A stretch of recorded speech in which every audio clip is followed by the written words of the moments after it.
விவாகரத்துக்கு முன் ஒரு மனைவி தன் கணவனுடன் ஒரு இரவு தங்க விரும்புகிறார். நீதிபதியின் முன் அந்த பெண் இந்த நிபந்தனையை வைத்தபோது அதன் பிறகு நடந்ததை கேட்டால் உங்கள் ஆன்மா நடுங்கிவிடும். விவாகரத்துக்கு முன் நான் என் கணவனுடன் ஒரு இரவு தங்க விரும்புகிறேன். இந்த வாக்கியம் அந்த பெண்ணின் வாயிலிருந்து வெளியானதும் நீதிமன்ற அறை முழுவதும் அமைதி நிலவியது. நீதிபதி, வழக்கறிஞர், நீதிமன்ற ஊழியர்கள் மற்றும் பார்வையாளர்கள் என அனைவரும் திகைத்து போனார்கள். இது ஒரு சாதாரண விவாகரத்து விசாரணை அல்ல. இது காதல், வலி, இயலாமை மற்றும் ஒரு பெண்ணின் உடைந்து போன கனவு அடங்கிய ஒரு கதையின் தொடக்கம். அந்த பெண்ணின் பெயர் ரோஹிணி. படித்த, புத்திசாலியான, சுயமரியாதை உள்ள ஆசிரியை. அவர் தனது கணவர் சிவகுமாருடன் 7 ஆண்டுகளுக்கு முன்பு காதல் திருமணம் செய்து கொண்டார். ஆரம்பத்தில் எல்லாம் நன்றாக இருந்தது. ஆனால் நேரம் செல்ல செல்ல சிவகுமாரின் நடத்தை மாறத் தொடங்கியது. முதலில் போனில் தாமதமாக பேசுவது, பிறகு பேச்சில் கோபம் காட்டுவது மற்றும் மெல்ல மெல்ல ரோஹிணியை தவிர்ப்பது என இவை அனைத்தும் சாதாரணமாகிவிட்டன.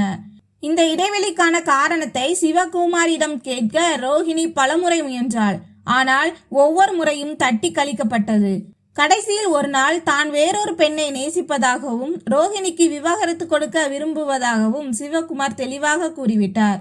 இதை கேட்டதும் ரோஹிணியின் உலகமே இருண்டு போனது. 7 வருட திருமண வாழ்க்கை, அதில் மறைந்திருந்த நம்பிக்கைகள், கனவுகள், உறவின் பிணைப்பு என அனைத்தும் சிதறி போயின.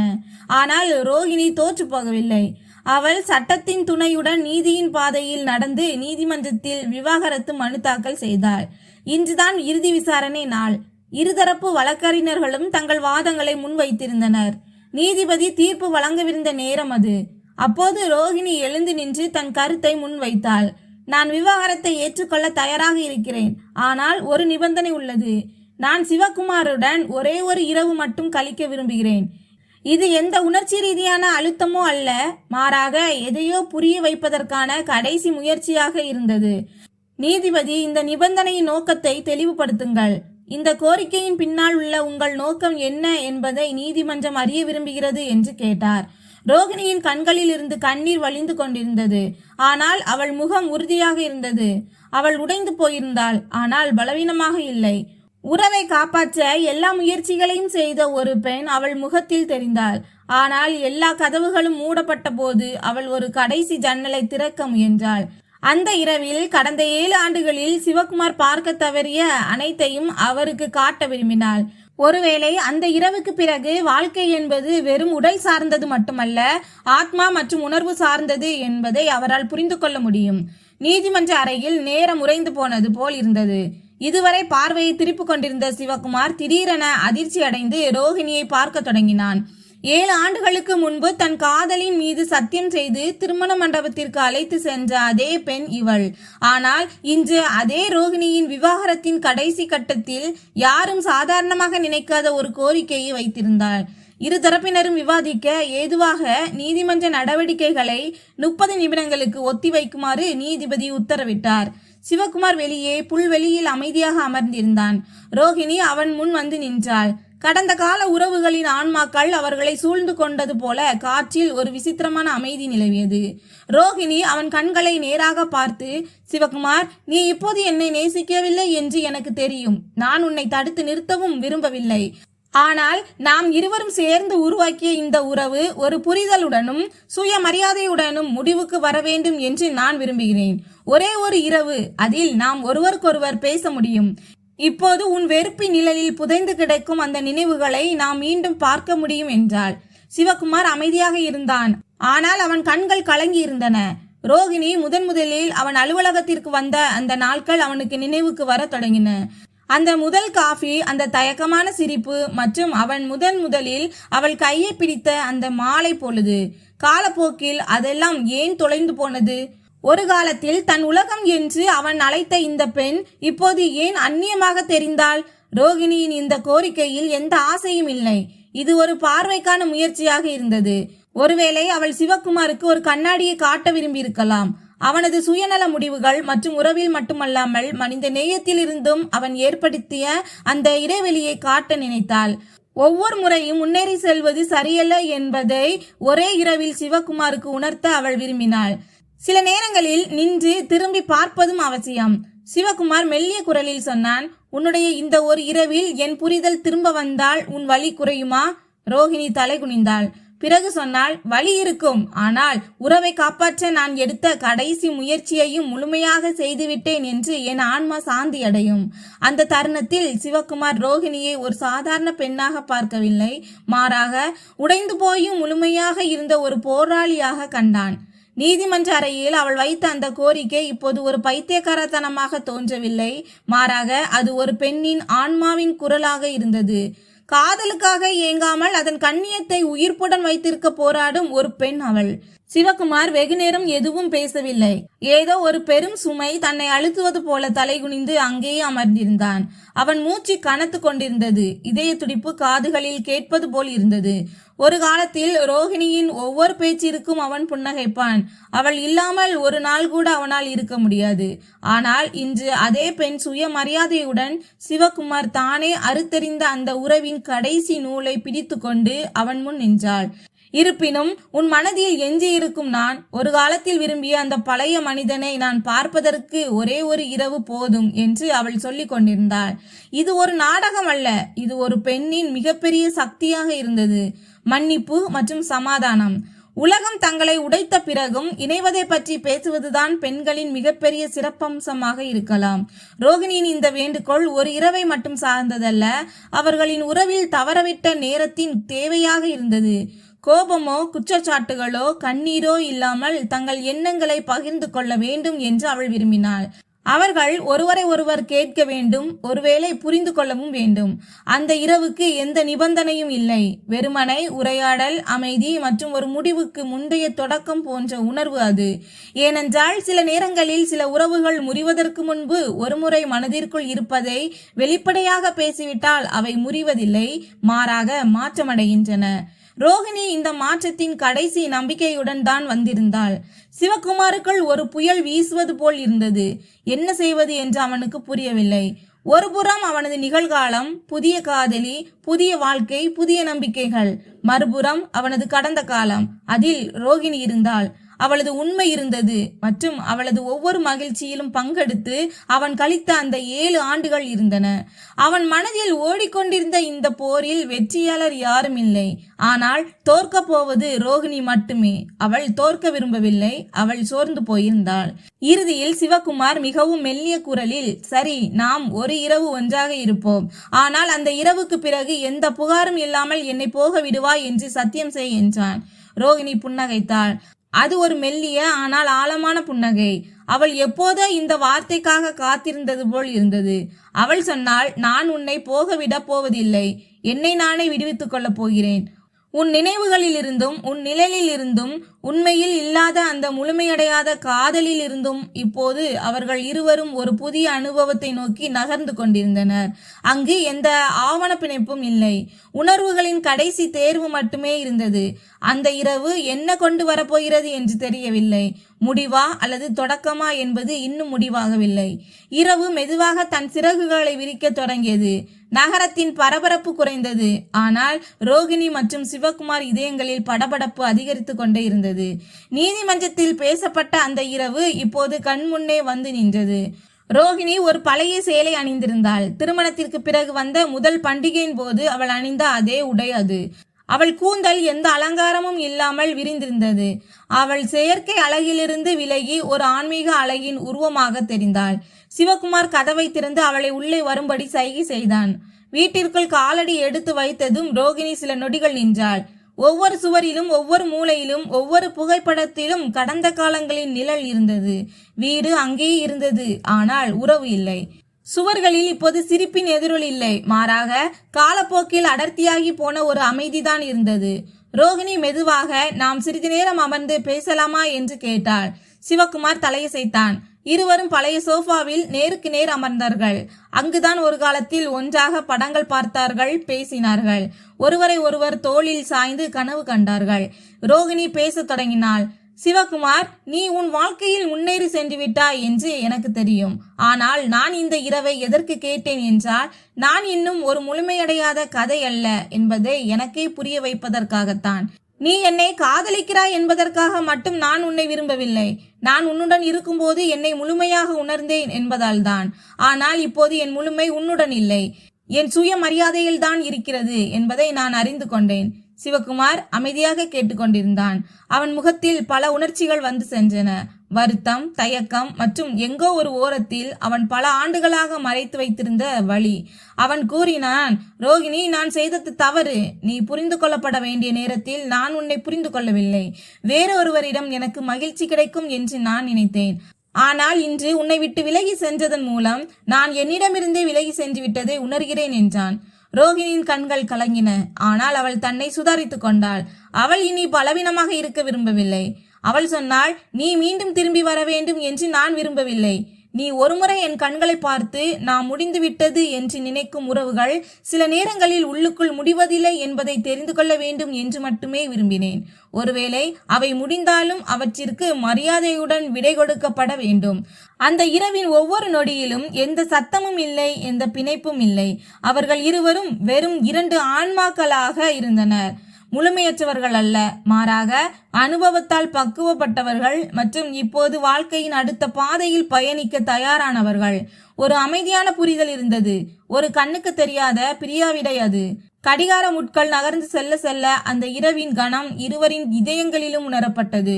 ரோகிணி சிவகுமாரிடம் கேட்டாள், நீ எடுத்த முடிவு உன்னுடையது மட்டுமல்ல, நம் இருவருடைய தோல்வி என்று ஒரு கணமாவது நீ உணர்ந்தாயா என்று கேட்டாள். சிவகுமார் எந்த பதிலும் சொல்லவில்லை. ஆனால் அவன் கண்களில் இருந்த ஒரு வெறுமை அமைதியாக ஆம் என்று சொல்லிக் கொண்டிருந்தது. சில நேரங்களில் வார்த்தைகள் தேவைப்படுவதில்லை, கண்களே அனைத்தையும் சொல்லிவிடுகின்றன. சந்தியா இப்போது இந்த மௌனத்தை புரிந்து கொள்ள தொடங்கினாள். அவள் பதில் கேட்க வரவில்லை, தன்னை விடுவித்துக் கொள்ளவே வந்திருந்தாள் என்பதை அவள் அறிந்திருந்தாள். அவர்கள் ஒன்றாக அமர்ந்து இரவு உணவு சாப்பிட்டார்கள். தட்டில் எந்த அரச விருந்தும் இல்லை. இருவரும் முன்பு ஒன்றாக சமைத்து சாப்பிடும் அதே எளிய உணவுதான். துவரம்பருப்பு, சாதம் மற்றும் உருளைக்கிழங்கு, தக்காளி கூட்டு. ஆனால் அந்த சுவையில் ஒரு விசித்திரமான ஆழம் இருந்தது. ஒவ்வொரு உணவிலும் ஒரு நினைவு கலந்திருப்பது போல இருந்தது. சிவகுமார் முதல் முறையாக உணவை அமைதியாக இல்லாமல் கவனத்துடனும் அன்புடனும் சாப்பிட்டான். ஒவ்வொரு முறையும் ரோகிணி அவனுக்கு உணவு பரிமாறும் போது காட்டிய அந்த அக்கறை இப்போது அவன் ஆன்மாவில் இறங்கி கொண்டிருந்தது. இரவு ஆழமாகி கொண்டே போனது. இருவரும் ஒரே அறையில் நேருக்கு நேர் அமர்ந்து தங்கள் முழுமையடையாத கதைகளை நிறைவு செய்ய தொடங்கினர்.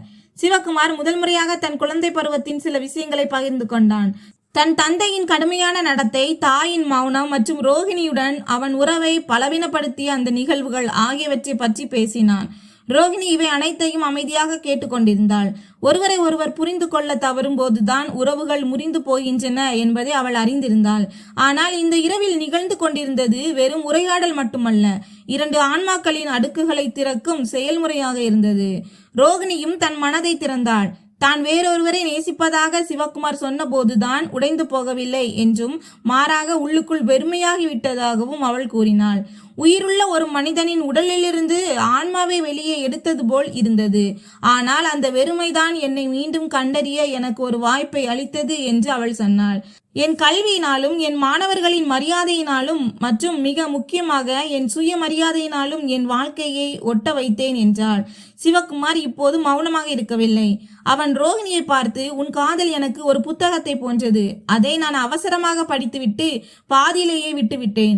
ஆனால் அந்த புத்தகத்தில் எழுதப்பட்டிருந்தவைதான் என் வாழ்க்கையின் மிகவும் உண்மையான விஷயங்கள் என்று இப்போது தோன்றுகிறது என்றான்.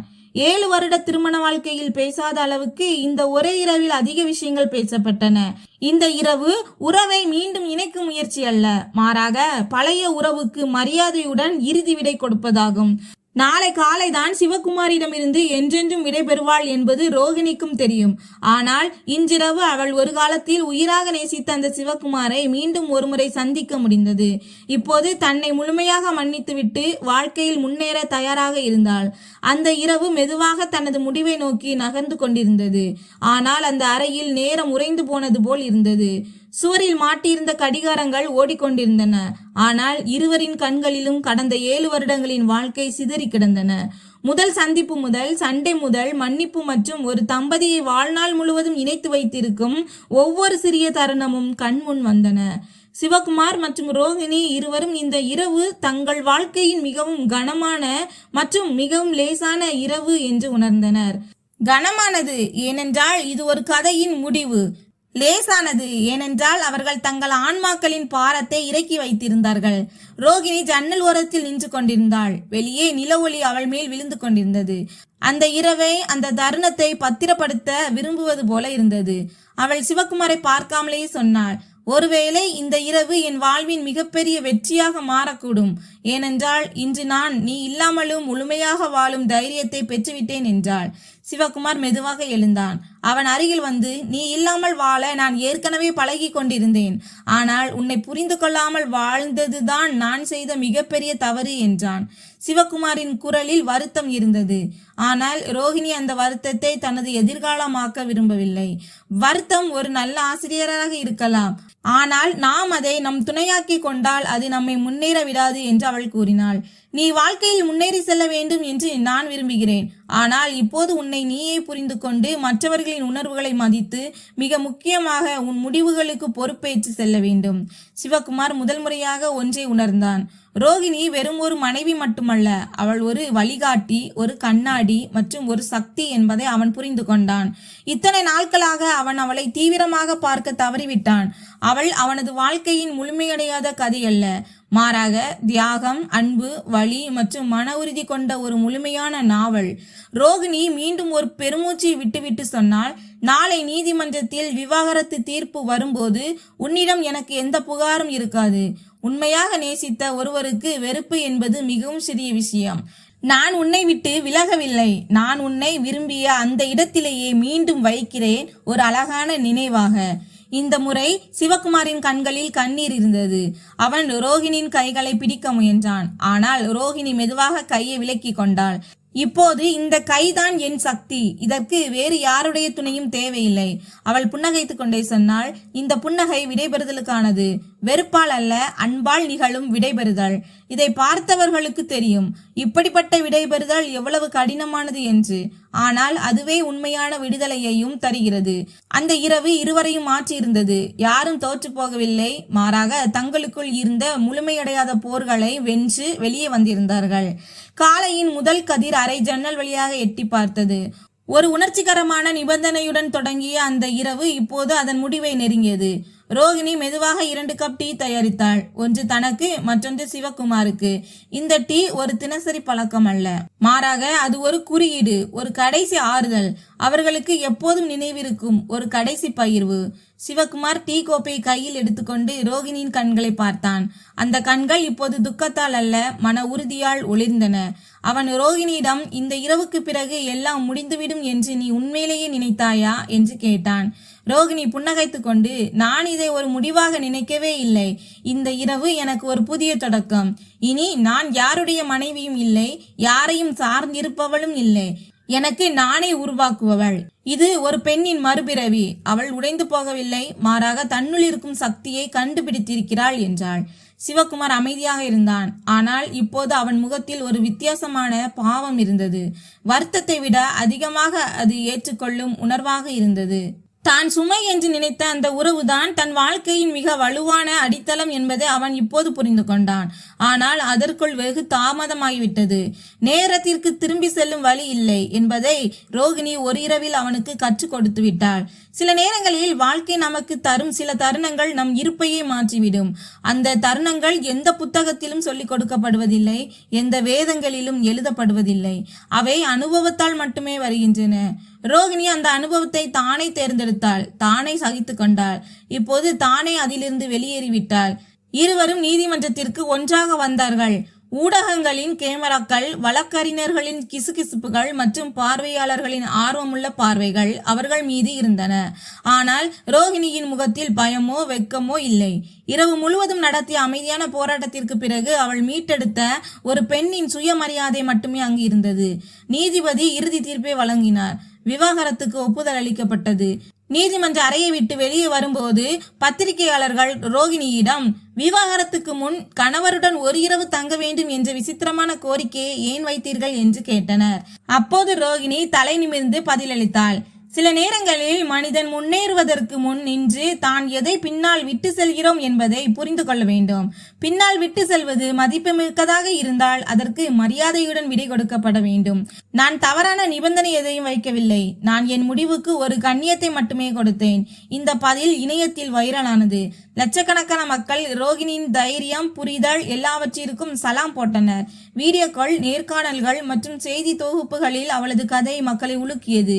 உடைந்து போகும் விளிம்பில் இருந்த ஒவ்வொரு பெண்ணும் தங்களுக்குள் ரோகிணியை பார்த்தார்கள். உறவுகளை எளிதாக எடுத்துக்கொண்ட ஒவ்வொரு ஆணும் தங்களுக்குள் இருக்கும் தவறை உணர்ந்தார்கள். ரோகிணியின் கதை மெதுவாக சமூக ஊடகங்களில் பரவ தொடங்கியது. ஒவ்வொரு தளத்திலும் அவளது அந்த ஒரு முடிவு விவாதிக்கப்பட தொடங்கியது.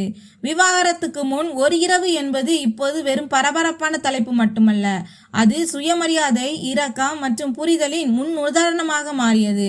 பெண்களுக்கு இது ஒரு உத்வேகமாக அமைந்தது. ஆண்களுக்கு இது ஒரு சுய பரிசோதனைக்கான வாய்ப்பாக அமைந்தது. ரோகிணி செய்தது வழக்கத்திற்கு மாறானதாக இருந்தாலும் அது அசாதாரணமானது என்று லட்சக்கணக்கானோர் கூறினர். ஒரு உறவை கண்ணியத்துடன் முடித்துக் கொள்வது இன்றைய காலகட்டத்தில் ஒரு அரிய பண்பாக மாறிவிட்டது. அதை ரோகிணி செய்து காட்டினாள். அந்த இரவின் ஆழம் இப்போது சமூகத்தில் ஒரு புதிய வெளிச்சமாக மாறியிருந்தது. நாடு முழுவதும் உள்ள டிவி சேனல்களில் விவாதங்கள் நடக்க தொடங்கின. ஆனால் பெரும்பாலான மக்களின் கருத்து என்னவென்றால், ரோகிணி செய்தது ஒரு புதிய சமூக சிந்தனையின் தொடக்கமாகும். ஒரு பெண் காதலில் மட்டுமல்ல, விடைபெறுவதிலும் மகத்துவத்தை காட்ட முடியும் என்பதை அவள் நிரூபித்தாள். சில மகளிர் அமைப்புகள் ரோகிணியை அழைத்து அவளது துணிச்சலை கௌரவித்தன. செய்தித்தாள்கள் கட்டுரைகளை வெளியிட்டன. அவள் ஒரே இரவில் தனது உறவுக்கு மோட்சம் அளித்து விட்டாள். இது விவாகரத்து அல்ல, ஆன்மாவின் விடுதலை. கோடிக்கணக்கான மக்களுக்கு குரல் கொடுத்த ஒரு பெண்ணின் மௌனம் இது. நீதிமன்றத்தின் பல மூத்த நீதிபதிகள் கூட இத்தகைய மனிதாபிமான கதைகள் சட்டத்தை விட அதிக தாக்கத்தை ஏற்படுத்துகின்றன என்பதை ஒப்புக்கொண்டனர். ரோகிணி இப்போது ஒரு முன்மாதிரியாக ரோல் மாடல் மாறிவிட்டாள். அவள் பாடம் நடத்தும் பள்ளியின் மாணவிகள் அவளுக்காக சிறப்பு நிகழ்ச்சி ஒன்றை ஏற்பாடு செய்தார்கள். மேடம், நாங்கள் உடைந்தாலும் சிதறக்கூடாது, களைப்படைந்தாலும் தோற்கக்கூடாது என்பதை நீங்கள் எங்களுக்கு கற்றுக் கொடுத்தீர்கள் என்று அவர்கள் கூறினார்கள். இதை கேட்டதும் ரோகிணியின் கண்கள் கலங்கின. ஆனால் இந்த கண்ணீரில் இப்போது வலி இல்லை. இந்த கண்ணீர் பெருமையின், நிம்மதியின் வெளிப்பாடு. மறுபுறம் சிவகுமார் இப்போது அமைதியாகிவிட்டான்.